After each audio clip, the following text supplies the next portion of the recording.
नमस्कार, popular superfast news में आपका स्वागत है। मैं हूं आपके साथ समीक्षा दालीच। आज इस सुपरफास्ट में बात होगी, असदुद्दीन ओवैसी ने बीजेपी और कांग्रेस को बताया इजराइल की, 8 भारतीयों के स्वजनों के छल के दर्द की।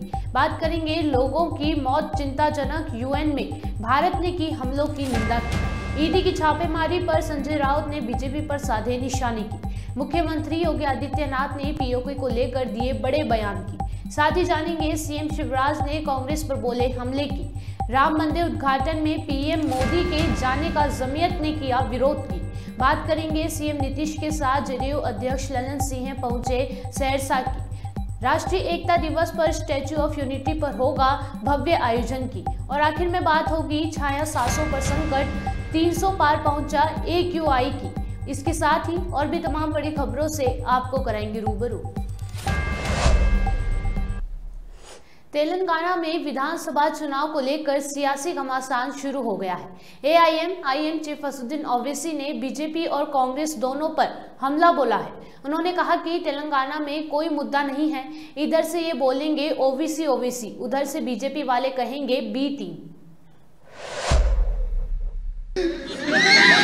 माने पूरे तेलंगाना के इलेक्शन में खाली ओवैसी चलेगा और उधर से मोदी अमित शाह के बोलेंगे बेटी। अरे कोई तेलंगाना में कोई मुद्दा नहीं है सिवाय बी टीम और ओवैसी के। अमित शाह आते कि बोलते इनके हाथ में स्टीयरिंग, वो उनका कांग्रेस का लीडर है, माशाल्लाह से 50 साल के हो गए अभी। उन्होंने बोलते ओवैसी मिलावा है और ओवैसी आसाम में इलेक्शन लड़ते हैं। अरे राहुल गांधी, मैं आसाम में आज तक इलेक्शन नहीं लड़ा। अब इन्हों बोल रहे तो अब दिमाग में बात पैदा हुई, अब तो जाना ही पड़ेगा आसाम।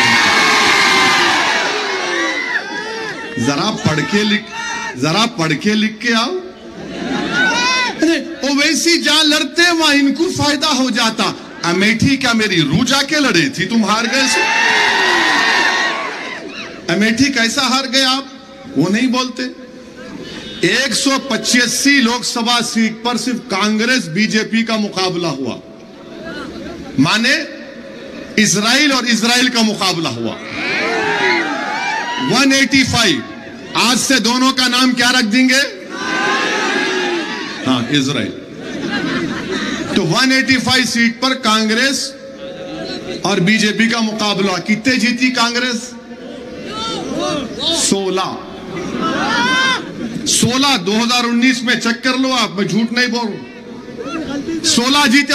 और इत्तेफाक की बात यह है कि मैं नहीं था दूल्हे भाई वहां पर। 16 जीते। अब वो कैसा हार गए आप? कैसा हार गए बोलो आप? अरे नहीं ओवैसी, अरे बाबू जमहूरियत है, मैं इलेक्शन लड़ूंगा नहीं लड़ूंगा, जहां नहीं लड़ूंगा वहां बोलूंगा मामू का साथ दो, जहां लड़ूंगा बोलूंगा पतंग पिलाओ आसमानों पर।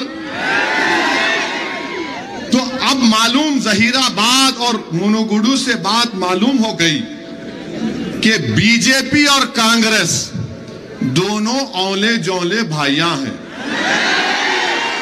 जैसा कि किताब में तर्जुमा किए मकसूद साहब, कांग्रेस RSS की मां। कतर में जिन 8 भारतीयों को मौत की सजा सुनाई गई है, उनमें से एक के स्वजन ने कहा है कि नौसेना के 8 पूर्व अधिकारियों को वापस लाने के लिए भारत सरकार को अपने प्रयास तेज करने चाहिए। 8 पूर्व नौसेना अधिकारियों में से एक कमांडर सुगनाकर पालका की पत्नी के भाई श्री कल्याण चक्रवर्ती ने प्रधानमंत्री नरेंद्र मोदी और विदेश मंत्री S जयशंकर से अपील की कि वे उनकी रिहाई सुनिश्चित करें। Without any evidence, you cannot blame anyone. No, they are not blaming. They are also imposed a death penalty. Yes. That's what. Because of that only they have given the death penalty. They know, the Qatar government knows what reason is. The Indian government doesn't know, the Indian families doesn't know. For what reason they have been arrested? Your sister went to there and what she spoke to you. How are you? How are kids? How is everything? That's nothing more we can talk. Any other link of this case? Nothing. Any legal... We don't know. No. First thing is, we don't know what to talk about. Israel और Hamas के बीच चल रही जंग में बिगड़ती सुरक्षा को मद्देनजर रखते हुए संयुक्त राष्ट्र संघ में भारत ने दोनों पक्षों से तनाव करने और हिंसा को दूर करने का आग्रह किया। भारत ने इजराइल और फिलिस्तीन मुद्दे पर बातचीत के माध्यम से समाधान का समर्थन किया। भारत ने फिलिस्तीन की संप्रभु और स्वतंत्रता तथा शांति और सुरक्षा को जरूरी बताया है। Thank you, Mr. President. In a world where differences and disputes should be resolved by dialogue, this august body should be deeply concerned at recourse to violence. That too, when it happens on a scale and intensity that is an affront to basic human values. Violence as a means to achieve political objectives damages indiscriminately and does not pave the way for any durable solutions. The terror attacks in Israel on 7th October were shocking and deserve condemnation. Our thoughts are also with those taken hostages. We call for their immediate and unconditional release. Terrorism is a malignancy and knows no borders, nationality, or race. The world should not buy into any justification of terror acts. Let us keep aside differences, unite, and adopt a zero-tolerance approach to terrorism. Mr. President, casualties in the ongoing conflict in Gaza are a telling, serious, and continuing concern. Civilians, especially women and children, are paying with their lives. This humanitarian crisis needs to be addressed. We welcome the international community's de-escalation efforts and delivery of humanitarian assistance to the people of Gaza. India, too, has contributed to this effort. Mr. President, India is deeply concerned at the deteriorating security situation and astounding loss of civilian lives in the ongoing conflict. The escalation of hostilities in the region will only exacerbate the humanitarian crisis. It is necessary for all parties to display the utmost responsibility. Mr. President, India has always supported a negotiated two-state solution to the Israel-Palestine issue, leading to the establishment of a sovereign, independent, and viable state of Palestine, living within secure and recognized borders, side by side in peace with Israel. For this, we urge the parties to de-escalate, eschew violence, and work towards creating conditions for an early resumption of direct peace negotiations. We hope that the deliberations of this Assembly will send a clear message against terror and violence and expand prospects for diplomacy and dialogue while addressing the humanitarian crisis that confronts us. I thank you. चुनावी राज्यों में ED और CBI की ओर से की जा रही छापेमारी पर संजय राउत ने बीजेपी को घेरा है। उनका कहना है कि हार के डर से ऐसा किया जा रहा है। शरद पवार के बारे में कहा कि कृषि मंत्री रहते हुए उन्होंने कुछ काम नहीं किया, तो क्या मोदी जी ने क्या किया है? पवार साहब 10 साल इस देश के कृषि मंत्री रहे। जब वो कृषि मंत्री नहीं थे तब भी किसानों के लिए हमेशा आवाज उठाते रहे, बोलते रहे। शरद पवार साहब सिर्फ कृषि मंत्री नहीं है, इस क्षेत्र के जाने माने एक्सपर्ट है। उनको स्वामीनाथन साहब भी मानते थे, उसको श्री सुब्रमण्यम साहब थे, वो मानते थे। इस राज्य में और देश में कृषि क्रांति का बहुत बड़ा योगदान जो है वो पवार साहब को जाता है। पवार साहब 10 साल कृषि मंत्री रहे। मोदी जी की सरकार में 10 साल में कितने कृषि मंत्री बदले, आप बताइए। आपके कृषि मंत्री को अपने विधानसभा में चुनाव में खड़ा कर दिया नरेंद्र सिंह तोमर। क्या आपकी गंभीरता है कृषि क्षेत्र के बारे में? यही कृषि मंत्री शरद पवार जी को आपने पद्म विभूषण, ये सर्वोच्च नागरिक सम्मान दिया है, सिविल अवार्ड दिया है, ये भूल गया? और इसलिए दिया है कि कृषि क्षेत्र में उनका योगदान सबसे बड़ा है, सामाजिक क्षेत्र में उनका योगदान बड़ा है। शरद पवार साहब ने साहित्य, कल्चर, कृषि, सोशल सर्विसेज, एजुकेशन, ये सभी क्षेत्र में अपने ताकत पर काम किया है, सरकार के मदद से नहीं। आपकी सरकार होते हुए भी आपने कितनी संस्थाओं को खड़ा किया और चालू किया है, बताइए आप। पीएम केयर फंड बनाना ये कोई सामाजिक कार्य नहीं है, लेकिन मेरी जानकारी है पवार साहब की जो ट्रस्ट है उसमें से आज भी हजारों स्टूडेंट्स को मदद मिलती है, शिक्षा के बारे में, जीने के बारे में। बहुत से हजारों अनाथ फैमिली, चाहे वो भूकंप में या चाहे प्रलय में निराधार होते हैं, ऐसे बहुत से बच्चों को, सैकड़ों बच्चों को उनके ट्रस्ट के माध्यम से नया योगदान दिया जाता है। आपने क्या किया? आपने कुछ किया? आप यही बोल रहे थे ना कल तक, पवार साहब मेरे गुरु है, उनकी उंगली पकड़कर मैं राजनीति में आया हूं। जब मैं गुजरात का मुख्यमंत्री था तो कृषि मंत्री शरद पवार साहब ने मुझे बहुत मदद किया है गुजरात के विकास के लिए। ये आपके बयान है। आपको क्या भूलने की बीमारी हो गई है क्या?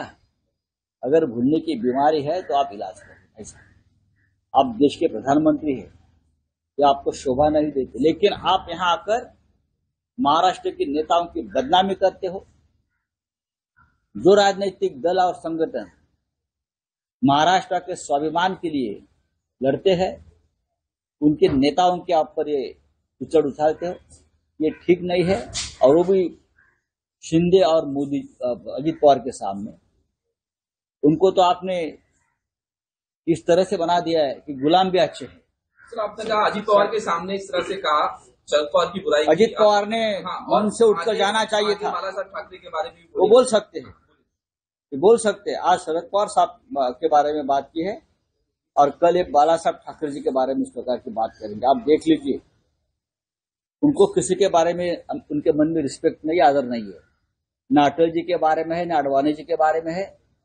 बस जब काम होता है तो मतलब निकाल लेते हैं। तो मराठा रिजर्वेशन पे नहीं बोले? मराठा रिजर्वेशन की बात है। इतना बड़ा महाराष्ट्र में आंदोलन चल रहा है, मोदी जी की सभा को विरोध किया वहां की शिरडी के गांव के लोगों ने। आप उनके ऊपर बात नहीं कर सकते, लेकिन आप शरद पवार के ऊपर बात कर रहे, आप और किसी अलाना फलाने के ऊपर बात कर रहे, आप भ्रष्टाचार के ऊपर बात कर रहे। और सबसे बड़े भ्रष्टाचारी तो आपके मंच पर थे शिरडी में, और वो भी साईं बाबा के सामने आप झूठ बोल रहे हो। सर, ईडी की कार्रवाई लगातार जारी है। ज्योतिप्रिया मलिक जो कैबिनेट रैंक के मिनिस्टर हैं ममता बनर्जी की कैबिनेट में, उन्हें ईडी ने गिरफ्तार कर लिया है। अशोक गहलोत की तरफ से भी कल टिप्पणी की गई, उनके बेटे को जो सम्मन किया गया है। बघेल जो छत्तीसगढ़ के मुख्यमंत्री हैं, उन्होंने ये तक कह दिया कि ईडी अब एक हारने की डर बन गया है कि घरों पर ये हारने की डर है। 5 राज्यों के चुनाव भी हार रहे हैं और 2024 का लोकसभा चुनाव हार रहे हैं। ये हारने की डर से ये बौखला गए हैं और ईडी को इस तरह से इस्तेमाल कर रहे हैं। महाराष्ट्र में भी चल रहा है, पूरे देश में चल रहा है। लेकिन मैं ये एजेंसी को बताना चाहता हूं, भाई आपकी प्रतिष्ठा तो पूरी खत्म कर दी है, लेकिन 2024 के बाद जिसने गलत काम किया है, वो चाहे अफसर हो या कोई भी हो, उनको भी जेल जाना पड़ेगा, हिसाब देना पड़ेगा। सबको जेल जाना पड़ेगा जिसने गलत काम किया है। आप बता, मैं आपको यहां दावे के साथ बोलता हूं, सबके ऊपर मुकदमे चलेगी जिसने गलत काम किया है। सीएम योगी आदित्यनाथ ने नई भाजपा के नए शिल्पकार पुस्तक का विमोचन किया है। वरिष्ठ पत्रकार अजय सिंह ने ये किताब लिखी है। नरेंद्र मोदी ने पार्टी में कैसे कार्यकाल किया है, इस किताब में इस बात का बखूबी लिखा गया है। पुस्तक विमोचन के दौरान उत्तर प्रदेश सरकार के 21 मंत्री भी मौजूद रहे। आखिर 1947 से लेकर के अब तक उन भावनाओं को समझने का प्रयास उस 2014 तक क्यों नहीं किया गया, जो 2014 के बाद प्रभावी ढंग से क्रियान्वित हुई, तो उसके परिणाम भी सामने देखने को मिले। आज कश्मीर से धारा 370 समाप्त हुई। कश्मीर में शांति और पर्यटन के एक नए दौर में कश्मीर विकास की एक नई ऊंचाइयों को छूता हुआ दिखाई देता है। अब कश्मीर इशू नहीं, कश्मीर में अब इस बात की चर्चा होती है कि पाक अधिकृत कश्मीर के लोग इस बात को कहते हैं, साहब हमें भी भारत का हिस्सा बनाइए। ये एक नई सोच है। ये बात वहां से हो रही है कि साहब हमें पाकिस्तान से मुक्ति चाहिए, क्योंकि इस जलालत को झेलने से अच्छा है कि हम भारत का हिस्सा बने और विकास में भागीदार बने। ये करके एक लंबी रेखा कश्मीर के माध्यम से मोदी जी के नेतृत्व में आज की नई सरकार ने और नई भाजपा के माध्यम से ये सब चीजें आज सामने देखने को मिल रही हैं। हमें पूर्वोत्तर के राज्यों में देखने को मिलता था क्या स्थितियां होती थी, जाना कठिन होता था। एक समय तो आजादी के तत्काल बाद तो वहां परमिट सिस्टम लागू कर दिया गया था। अपने ही देश में परमिट लेकर के हम जाएंगे। दोनों जगह, जम्मू कश्मीर के अंदर भी, पूर्वोत्तर के भी कई राज्यों में डॉक्टर श्यामा प्रसाद मुखर्जी जी को अपना बलिदान देना पड़ा था कश्मीर के लिए। उनको नारा देना पड़ा था, एक देश में दो विधान, दो प्रधान और दो निशान नहीं चलेंगे, और इसके लिए वे अपने आप को बलिदान कर दिए थे। लेकिन आज आप देख रहे होंगे कि परमिट सिस्टम कुछ भी नहीं। कश्मीर से धारा 370 सदैव के लिए समाप्त हो गई। कश्मीर लोकतंत्र और विकास की एक नई धारा के साथ आगे बढ़ता हुआ दिखाई दे रही है। परिवारवाद, यानी वहां पर लोकतंत्र के नाम पर जो लोग हावी थे, जो वहां का शोषण करते थे, विकास के नाम पर बाधक थे, बैरियर थे, वे आज एक और गए और लोकतंत्र के नाम पर सही लोग आज वहां नेतृत्व देकर के आम जनमानस के साथ संवाद बनाते हुए विकास की प्रक्रिया के साथ और पर्यटन की नई संभावनाओं के साथ जम्मू कश्मीर को देख रहे हैं। पूर्वोत्तर के राज्यों में व्यापक संवाद के माध्यम से जो एक अलगाववाद चरम पर था, आज वह पूरी तरह समरस होकर के उन्हें गौरव की अनुभूति होती है ये कहने में, अब 2014 के पहले पूर्वोत्तर के भारत और 2014 के बाद के पूर्वोत्तर के भारत को आप देखिए, आपको जमीन आसमान का अंतर देखने को मिलेगा। सीएम शिवराज ने कहा कि ये परिवार की सरकार है। 1.25 साल में कमलनाथ दादा ने सारी योजनाएं बंद कर दी, बेटियों की शादियों के पैसे तक नहीं दिए। सीएम शिवराज ने कहा कि सुनो लाडली बहनों, कांग्रेस कमलनाथ आ गए, ना लाडली रहेगी और ना बहना रहेगी। कमलनाथ परेशान है, दिग्गी राजा भी परेशान है। उनको लगता है ये 1.5 मुट्ठी का शिवराज कहां से आ गया। सपने में भी नींद में चिल्लाते रहते हूं, मेरी शिकायतें कर रहे इलेक्शन कमीशन को कि ये शिवराज सिंह चौहान कराए कि मैं तो चुनाव में भी चुपके से पैसा डाल दूंगा। अरे चुपके से काय को डालूंगा, डंके की चोट डालूंगा, डंके की चोट डालूंगा। कोई स्कीम है, इसका पैसा आएगा, लाडली बहना फिर 10 तारीख आ रही है। अब 10 तारीख आती है तो बहनें खुश हो जाती है और कांग्रेसी सिसकने लगते हैं। ये अच्छी योजना आ गई।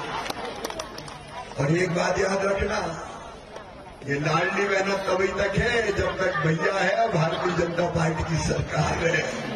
कांग्रेस अगर आ गई तो ना लाडली रहेगी ना बहना रहेगी। ये बेईमान लोग सबसे पहले अपनी योजनाओं पर ताला। प्रधानमंत्री नरेंद्र मोदी के राम मंदिर उद्घाटन समारोह में जाने के फैसले पर विरोध के स्वर उठने लगे हैं। इसी सिलसिले में मुसलमानों की सबसे बड़ी धार्मिक संस्था जमीयत उलमा ए हिंद के प्रमुख मौलाना महमूद असद मदनी ने बयान जारी कर विरोध दर्ज कराया है। उन्होंने 2 टूक कहा कि मुल्क के वजीर आजम को न किसी मंदिर, किसी इबादत गाह के बुनियाद के लिए नहीं जाना चाहिए। एक बात ये कही जाती है अयोध्या से मुताल्लिक कि वहाँ मस्जिद बनाई जा रही है, हमारे वजीर आजम जाएंगे, उसका इफ्तिताह करेंगे, ऐसी खबरें आ रही हैं। तो हम इस बारे में बहुत वाज़ेह तौर पर 2 बात कहना चाहते हैं। एक तो ये कि हम उस फैसले को जो अयोध्या के बारे में आया है कोर्ट की तरफ से, उस फैसले को सही नहीं मानते हैं। हमारा ये मानना है कि वो फैसला गलत माहौल में, गलत तरीके से, गलत बुनियादों पर किया गया है, एक बात। दूसरी बात यह कि मुल्क के वजीर आजम को ना किसी मंदिर, ना किसी इबादत गाह के इफ्तिताह के लिए, संग बुनियाद के लिए बिल्कुल नहीं जाना चाहिए। इससे अपने आप को दूर रखना चाहिए। मजहब का मामला अवाम का मामला है, अवाम हो, मजहबी रहनुमा हो, वो करें। और मैं अपनी जमीयत उलमा के जिम्मेदारों से यह कहना चाहता हूं, चाहे वहां के हों चाहे कहीं और के हों, कि अगर वो इस तरह के अमल में कुछ हिस्सा लेंगे, चाहे उनका हिस्सा लेना ज़बानी बयान के जरिए से हो या अमली तौर पर हो, ऐसे लोग। ललन सिंह और नीतीश कुमार कोसी के गांधी स्व राम बहादुर सिंह और उनके बेटे स्वतंत्रता सेनानी स्वपदानंद सिंह ब्रह्मचारी की आदमकद प्रतिमा का अनावरण करने सांसद बाहुबली आनंद मोहन सिंह के घर सहरसा के पचगछिया पहुंचे। इस दौरान ललन सिंह बीजेपी पर जमकर बरसे। लेकिन बहुत सारे ऐसे लोग हैं इस देश में जिनको आजादी से कोई मतलब नहीं था, आजादी की लड़ाई से कोई मतलब नहीं था, इस देश की आजादी से कोई मतलब नहीं था, लेकिन देश की आजादी का इतिहास बदलना चाहते हैं और देश का इतिहास बदल के अपने नाम इतिहास देश का करना चाहते हैं। जो याद रखें वो ऐसे लोगों की मंशा कभी पूरी नहीं होगी। देश की आजादी इन महान पुरुषों के कुर्बानी के बल पर मिली है, इन महान पुरुषों के संघर्ष के बल पर मिली है, इन महान पुरुषों के जो सादगी के बल पर मिली है। और इनकी यादों को मिटाने का कोई प्रयास करेगा उसको कदापि उसको मिटाने नहीं दिया जाएगा। ये हम आज सिर्फ ये कहना चाहते हैं। और इसके साथ साथ चूंकि माननीय मुख्यमंत्री जी को भी बोलना है, उनको जाना भी है, तो इसलिए हम पुनः स्वर्गीय राम बहादुर सिंह जी की और श्री स्वर्गीय पद्मानंद सिंह ब्रह्मचारी जी के चरणों में श्रद्धा सुमन अर्पित करते हैं। यह बिरले होता है कि एक ही परिवार में देश को आजाद कराने में, देश की अपनी कुर्बानी देने वाले में, देश की आजादी में हिस्सा लेने वाले में दो व्यक्ति एक ही परिवार से आए हैं, ऐसा बिरला मिलता है। इसलिए हम दोनों के चरणों में श्रद्धा सुमन अर्पित करते हुए अपनी बात समाप्त। गुजरात के केवड़िया में स्टैच्यू ऑफ यूनिटी है।